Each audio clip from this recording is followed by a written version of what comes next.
Hi all, ಎಲ್ಲರೂ ಹೇಗಿದ್ದೀರಾ? ಚೆನ್ನಾಗಿದ್ದೀರಾ ಅಂತ ಅಂದ್ಕೊಂಡಿದ್ದೀನಿ. ಇವತ್ತು ನಾನು ಸ್ಪೆಷಲ್ ಅಂತ ಏನಿಲ್ಲ, ಬಟ್ ಕ್ವೈಟ್ ಸ್ಪೆಷಲ್. ಮನೆಯಲ್ಲೇ ನಾನು ಹೋಮ್ ಮೇಡ್ ಚಾಕ್ಲೇಟ್ನ ಪ್ರಿಪೇರ್ ಮಾಡ್ತಾ ಇದ್ದೀನಿ. ಬಿಕಾಸ್ ನನ್ನ ಮಗನಿಗೆ ಇತ್ತೀಚೆಗೆ ಎಲ್ಲಾದರೂ ಹೊರಗಡೆ ಹೋದರೆ ಸ್ವಲ್ಪ ಚಾಕ್ಲೇಟ್ ಕ್ರೇವಿಂಗ್ ಜಾಸ್ತಿ ಆಗ್ತಾ ಇದೆ. ಅವನಿಗೆ ಕೊಡಿಸ್ಲೇಬೇಕು. ಸೊ ವಿಧಿ ಇಲ್ಲ, ಒಂದು ಲಾಲಿಪಾಪ್ ಎಲ್ಸ್ ಯಾವುದಾದ್ರೂ ಒಂದು ಚಾಕ್ಲೇಟ್ ಕೊಡಿಸ್ಲೇಬೇಕಾಗಿದೆ.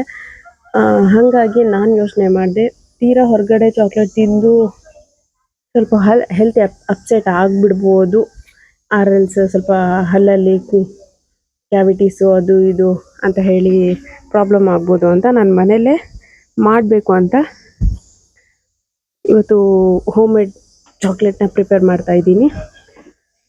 ಫಸ್ಟಿಗೆ ನಾನಿಲ್ಲಿ ಎಲ್ಲ ಡ್ರೈ ಫ್ರೂಟ್ಸ್ ತೊಗೊಂಡಿದ್ದೀನಿ.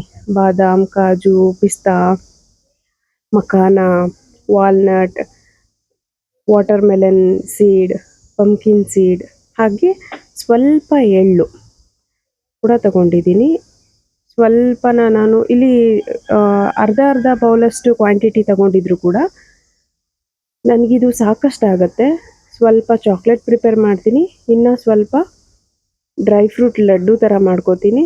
ಇನ್ನು ಸ್ವಲ್ಪ ನಾನು ಅವನಿಗೆ ಈವ್ನಿಂಗ್ ಟೈಮಲ್ಲಿ ಸ್ವಲ್ಪ ಹಾಲು ಕೊಡೋದ್ರಿಂದ ಅದನ್ನು ಸ್ವಲ್ಪ ಫೈನ್ ಪೌಡರ್ ಮಾಡಿಕೊಂಡು ಹಾಲಲ್ಲಿ ಕೂಡ ಮಿಕ್ಸ್ ಮಾಡಿ ಕೊಡ್ತೀನಿ. ಹಾಗಾಗಿ ಎಲ್ಲ ಹಾಫ್ ಬೌಲ್ ಕ್ವಾಂಟಿಟಿಲಿ ತಗೊಂಡಿದ್ರು ಕೂಡ ನನಗಿದು ಸಾಕಷ್ಟು ಆಗಿಬಿಡತ್ತೆ.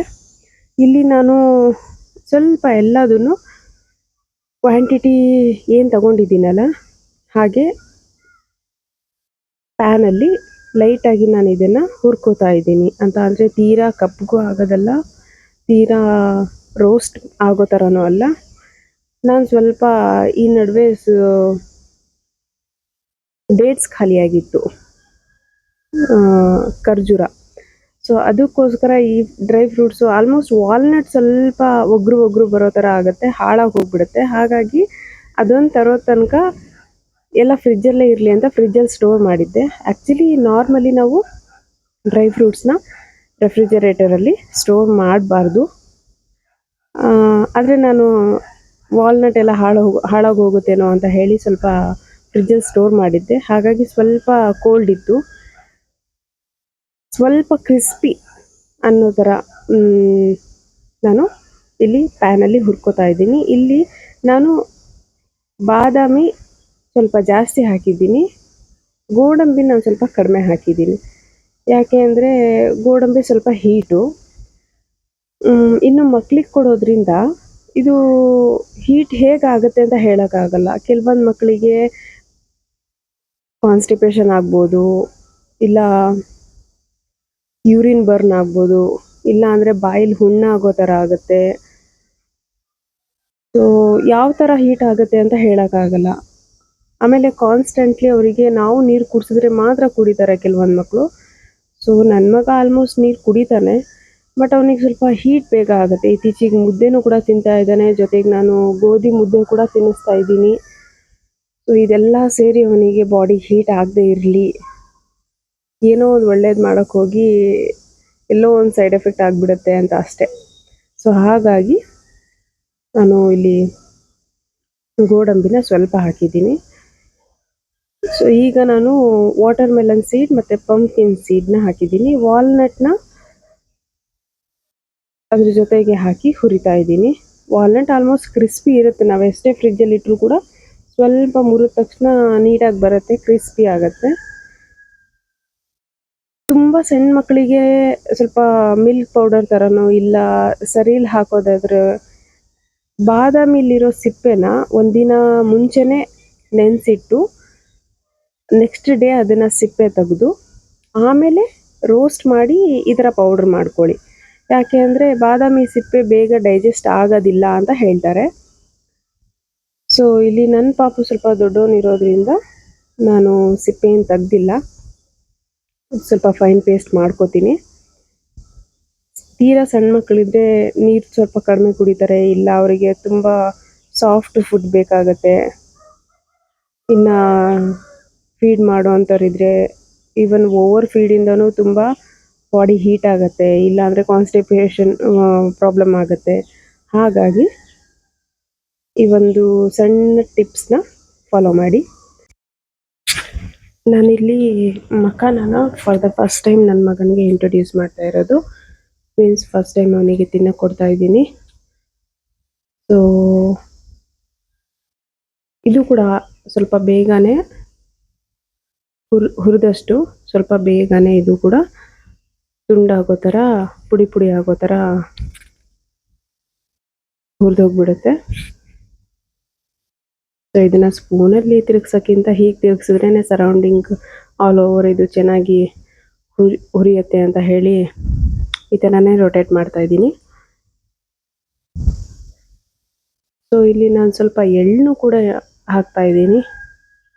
In case dry fruit laddu ಮಾಡಿದ್ರೆ ಸ್ವಲ್ಪ ಚಾಕ್ಲೇಟ್ ಅಂತ ಹೇಳಿದರೆ ನಾನು ಓನ್ಲಿ ಪಾಪುಗಷ್ಟೇ ಅಲ್ಲ, ಇನ್ ಕೇಸ್ ಮನೇಲಿ ದೊಡ್ಡವರಿಗೆ ಯಾರಿಗಾದ್ರೂ ಚಾಕ್ಲೇಟ್ ಕ್ರೇವಿಂಗ್ಸ್ ಇದ್ದರೆ ಅವರು ಕೂಡ ತಗೋಬೋದು. ಎಳ್ಳು ಕೂಡ ಲೈಟಾಗಿ ಟೇಸ್ಟ್ ಬರುತ್ತೆ. ಸೊ ತೀರಾ ಏನಲ್ಲ, 1 ಟೇಬಲ್ ಸ್ಪೂನ್ ಅಷ್ಟು ಮಾತ್ರ ನಾನು ಬಿಳಿ ಎಳ್ಳನ್ನ ಹಾಕ್ತಾ ಇದ್ದೀನಿ.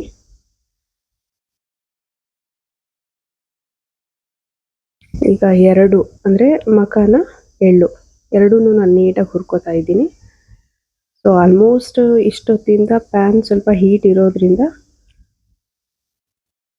ಬೇಗನೆ ಮಖಾನ ಪುಡಿ ಆಗಬೇಕಿತ್ತು. ಸೊ ನಾನು ಲೋ ಫ್ಲೇಮಲ್ಲೇ ಎಲ್ಲ ಆಲ್ಮೋಸ್ಟ್ ಈಗ ಫಸ್ಟಿಂದನೂ ನಾನು ಏನೇನು ಡ್ರೈ ಫ್ರೂಟ್ನ ಹುರ್ಕೊಂಡಲ್ಲ ಎಲ್ಲ ನಾನು ಲೋ ಫ್ಲೇಮಲ್ಲೇ ಹುರ್ಕೋತಾ ಇದ್ದೀನಿ. ಯಾವುದೂ ಹೈ ಫ್ಲೇಮಲ್ಲಿ ಹುರ್ಕೋತಾ ಇಲ್ಲ. ಗ್ಯಾಸ್ನ ಸಿಮ್ಮಲ್ಲೇ ಇಟ್ಕೊಂಡು ಹುರ್ಕೊಳ್ಳೋದು ಒಳ್ಳೆಯದು. ಯಾಕಂದರೆ ಸ್ವಲ್ಪ ಸುಟ್ಟೋಯ್ತು ಇಲ್ಲ ವಾಸನೆ ಬಂತು ಅಂದರೆ ಆ ಫ್ಲೇವರ್ ಕೂಡ ಚೇಂಜ್ ಆಗಿ ಹೋಗ್ಬಿಡುತ್ತೆ.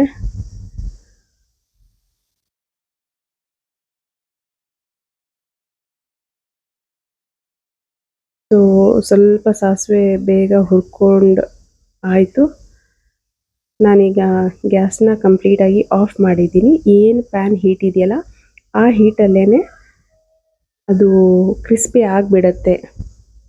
ಹಾಗಾಗಿ ಇನ್ನು ಕೆಲವೊಂದು ಸ್ವಲ್ಪ ಮೆತ್ತಗೆ ಇದೆ. ಸೊ ಇನ್ನು ಪ್ಯಾನ್ ಹೀಟಲ್ಲಿ ಅದು ಕ್ರಿಸ್ಪಿ ಆಗೋಗ್ಬಿಡುತ್ತೆ. ಸೊ ತಕ್ಷಣಕ್ಕೆ ನಾನು ಈಗ ಫಸ್ಟ್ ಹಾರ್ಡ್ ನಟ್ಸ್ ಏನಿತ್ತಲ್ಲ ಅದನ್ನು ಹುರ್ಕೊಂಡಿದ್ದೀನಲ್ಲ ಅದನ್ನು ಸ್ವಲ್ಪ ಆರ್ಲಿಕ್ಕೆ ಬಿಟ್ಟಿದ್ದೀನಿ. ಇನ್ನು ಮಖಾನ ಜೊತೆಗೇ ಅದ್ರ ಜೊತೆಗೆ ಗ್ರೈಂಡ್ ಮಾಡಿಕೊಂಡ್ರೆ. ಸೊ ಇಲ್ಲಿ ನಾನು ಸ್ವಲ್ಪ ಡ್ರೈ ಫ್ರೂಟ್ನ ಹಾಕಿ ಸಾಫ್ಟ್ ಆಗಿ, ತೀರಾ ಸಾಫ್ಟ್ ಏನಲ್ಲ, ನಾನು ಪೌಡರ್ ಮಾಡ್ಕೊಂಡಿದ್ದೀನಿ. ನಾನು ಈಗ ಹೇಳ್ದಂಗೆ ನಾನು ಸ್ವಲ್ಪ ಪಾಪುಗೆ ಉಪ್ಪಿಟ್ಟು ಇಲ್ಲ ಅಂದರೆ ಸ್ವಲ್ಪ ಏನಾದರೂ ಸ್ವೀಟ್ ಅವನಿಗೇನಾದರೂ ನಾನು ಪ್ರಿಪೇರ್ ಮಾಡಬೇಕಾದ್ರೆ ಈ ಪೌಡರ್ನು ಕೂಡ ಹಾಕ್ತೀನಿ. 1 ತಿಂಗಳಿಂದ ಜಾಸ್ತಿ ನಾನು ಉಳಿಸೋದಿಲ್ಲ. ಸೊ ಬೇಗನೆ ಖಾಲಿ ಮಾಡ್ತೀನಿ. ಇನ್ನೊಂದು ಕಡೆ ನಾನು ಸ್ವಲ್ಪ ತರಿಯಾಗಿ ರುಬ್ಕೊಂಡಿದ್ದೀನಿ. ಇದನ್ನು ಲಡ್ಡು ಮಾಡೋದಕ್ಕೆ ಇಲ್ಲ ಚಾಕ್ಲೇಟ್ ಮಾಡೋದಕ್ಕೆ. ಸೊ ಈಗ ನಾನು ಖರ್ಜೂರ ಅಂದರೆ ಡೇಟ್ಸ್ನ ಜೊತೆಗೆ 3/4 ಬೌಲಷ್ಟು ಜಾಗ್ರಿ ಪೌಡರ್ ಬೆಲ್ಲದ ಪುಡಿನ ಹಾಕ್ಕೊಂಡಿದ್ದೀನಿ. ಇನ್ನು ನಾನು ಮಾರ್ಕೆಟಿಂದ ಪರ್ಚೇಸ್ ಮಾಡಿರೋ ಕೋಕೋ ಪೌಡರ್ ಚಾಕ್ಲೇಟ್ ಪ್ರಿಪೇರ್ ಮಾಡೋದಕ್ಕೆ ಅಂತ. ನಾನಿಲ್ಲಿ ಯಾವುದೇ ಥರ ಬಟರ್ ಆಗಲಿ ಆಮೇಲೆ extra powders essence taste powder ಅದನ್ನ ಯಾವುದು ಹಾಕ್ತಾಯಿಲ್ಲ. ಜೊತೆಗೆ ನಾನೊಂದಿಲ್ಲಿ 3 ಸ್ಪೂನ್ಸಷ್ಟು ತುಪ್ಪ ಹಾಕ್ಕೊಂಡಿದ್ದೀನಿ. ಇದಿಷ್ಟನ್ನು ಹಾಕಿ ಜೊತೆಗೆ ನಾನು ತರಿಯಾಗಿ ಏನು ರುಬ್ಕೊಂಡಿದ್ನಲ್ಲ ಆ ಪೌಡರ್ ಜೊತೆಗೆ ಬೆಲ್ಲದ ಪುಡಿ, ಕೋಕೋ ಪೌಡರ್ ಆಮೇಲೆ ತುಪ್ಪ ಇಷ್ಟನ್ನು ಇನ್ನೊಂದು ರೌಂಡ್ ರುಬ್ಕೊಂಡಿದ್ದೀನಿ. ಸೊ ಅದೆಲ್ಲ ಆಲ್ಮೋಸ್ಟ್ ಪೌಡರ್ ಇರೋದ್ರಿಂದ ತೀರಾ ನುಣ್ಣಗೆ ರುಬ್ಕೊಳ್ಳೋ ಅವಶ್ಯಕತೆ ಇರಲ್ಲ. ಸೊ ಇಲ್ಲಿ ನಾನು ಡಿಮಾರ್ಟಿಂದ ಒಂದು ಚಾಕ್ಲೇಟ್ ಮೌಲ್ಡ್ ತೊಗೊಂಡಿದ್ದೆ. ಸೊ ನನ್ನ ಮಗ ಆಗಲೇ ತೋರಿಸ್ತಾ ಇದೆ, ನನಗೆ ಈ ಶೇಪಲ್ಲಿರೋದು ಬೇಕು ಅಮ್ಮ ಅಮ್ಮ ಅಮ್ಮ ಅಂತ. ಅಂದರೆ ಚಾಕ್ಲೇಟ್ ಮಾಡ್ತಾ ಇದ್ದಾಳೆ, ನಾನು ಇನ್ಮೇಲಿಂದ ಚಾಕ್ಲೇಟ್ ತಿನ್ನೋಕ್ಕೆ ಹೊರಗಡೆ ಹೋಗೋ ಅವಶ್ಯಕತೆ ಇಲ್ಲ ಅನ್ನೋ ಖುಷಿಲಿದ್ದ ಅವನು. ಸೊ ಸ್ವಲ್ಪ ಗಟ್ಟಿಯಾಗಿರೋದ್ರಿಂದ ನಾನು ಈ ಮೌಲ್ಡಲ್ಲಿ ಸ್ವಲ್ಪ ಪ್ರೆಷರ್ ಹಾಕಿ ಒಳಗೆ ಮೌಲ್ಡಲ್ಲಿ ಹಾಕ್ತಾ ಇದ್ದೀನಿ. ಅಂದರೆ ಅದು ಶೇಪ್ಗೆ ಕರೆಕ್ಟಾಗಿ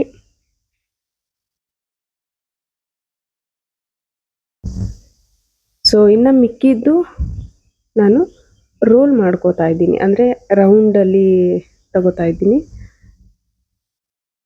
ತೀರಾ ಗಟ್ಟಿ ಇಲ್ಲದೆ, ತೀರಾ ಸಾಫ್ಟು ಅಲ್ಲದೆ, ತೀರಾ ಮೆತ್ತಗೂ ಅಲ್ಲದೆ ಈ ಥರ ಆಗಿರೋದು ನಂಗೆ ತುಂಬಾ ರೋಲ್ ಮಾಡ್ಕೊಳಕ್ಕಾಗಲಿ ಮೌಲ್ಡಲ್ಲಿ ಹಾಕೋದಕ್ಕಾಗಲಿ ತುಂಬ ಈಸಿ ಆಯಿತು. ಇನ್ನು ನಾನು ಇನ್ನೊಂದು ಸ್ವಲ್ಪ ಕೋಕೋ ಪೌಡರ್ನ ಉಳಿಸ್ಕೊಂಡು ಅದರಲ್ಲಿ ಇನ್ನೊಂದು ಸ್ವಲ್ಪ ಬೆಲ್ಲದ ಪುಡಿ ಆಮೇಲೆ ಕೋಕೋ ಪೌಡರು ಹಾಕ್ಕೊಂಡು ನಾನಿಲ್ಲಿ ಒಂದು ಚಾಕ್ಲೇಟ್ ಸಿರಪ್ನ ರೆಡಿ ಮಾಡ್ಕೋತಾ ಇದ್ದೀನಿ. ಸೊ ಇದು ತುಂಬ ತೆಳ್ಳಗೆ ಕಾಣ್ತಾ ಇದೆ, ಬಟ್ ಸ್ವಲ್ಪ ಬಿಸಿ ಆಗ್ತಿದ್ದಂಗೆ ಕುದಿ ಬರ್ತಿದ್ದ ಹಾಗೆ ಸ್ವಲ್ಪ ಗಟ್ಟಿ ಆಗುತ್ತೆ. ಇನ್ನು ನಾನು ಅಲ್ಲೇನು ಮಾಡ್ಕೊಂಡಿದ್ದೀನಲ್ಲ ಚಾಕ್ಲೇಟ್ ಮೌಲ್ಡು ಆ್ಯಂಡ್ ದೆನ್ ರೌಂಡ್ ಶೇಪಲ್ಲಿ ಏನು ಚಾಕ್ಲೇಟ್ ಮಾಡ್ಕೊಂಡಿದ್ದೀನಲ್ಲ ಅದನ್ನು ಜಸ್ಟ್ ಡಿಪ್ ಮಾಡಿ ಒಂದು ಬಟರ್ ಪೇಪರ್ ಮೇಲೆ ನಾನು ರೆಫ್ರಿಜರೇಟರಲ್ಲಿ ಇಡ್ತೀನಿ. ಸೊ ಒನ್ ನೈಟ್ ಓವರ್ ನೈಟ್ನ ನಾನು ರೆಫ್ರಿಜರೇಟರಲ್ಲಿ ಇಟ್ಟಿದ್ದೆ. ಚಾಕ್ಲೇಟ್ನ ಏನು ಮೌಲ್ಡ್ ಮಾಡ್ಕೊಂಡಿದ್ನಲ್ಲ ಅದನ್ನು ಮೌಲ್ಡಲ್ಲಿ ತಗೊಂಡು ಆ ಚಾಕ್ಲೇಟ್ ಸಿರಪಲ್ಲಿ ಡಿಪ್ ಮಾಡಿ ಮೌಲ್ಡಲ್ಲಿ ಹಾಕಿದ್ದೆ. ಓವರ್ ನೈಟ್ ನಾನು ರೆಫ್ರಿಜರೇಟರಲ್ಲಿ ಇಟ್ಟಿದ್ದೆ. ನೋಡಿ ಈ ಥರ ಬಂದಿದೆ ಚಾಕ್ಲೇಟ್ಸು. ಟೇಸ್ಟ್ ಮಾತ್ರ ತುಂಬ ಚೆನ್ನಾಗಿದೆ, ತುಂಬ ಸ್ವೀಟು ಅಲ್ಲ, ತುಂಬ ನಾವು ಹೊರಗಡೆ ಸ್ವೀಟ್ ಚಾಕ್ಲೇಟ್ಸ್ ತಿಂದಾಗ ಫ್ಲೇವರ್ ಆಗುತ್ತಲ್ಲ ಆ ಥರ ಅಲ್ಲ, ಹೋಮ್ ಮೇಡ್ ಚಾಕ್ಲೇಟು. ರೆಸಿಪಿ ತುಂಬ ಚೆನ್ನಾಗಿದೆ, ಟ್ರೈ ಮಾಡಿ. Thanks for watching.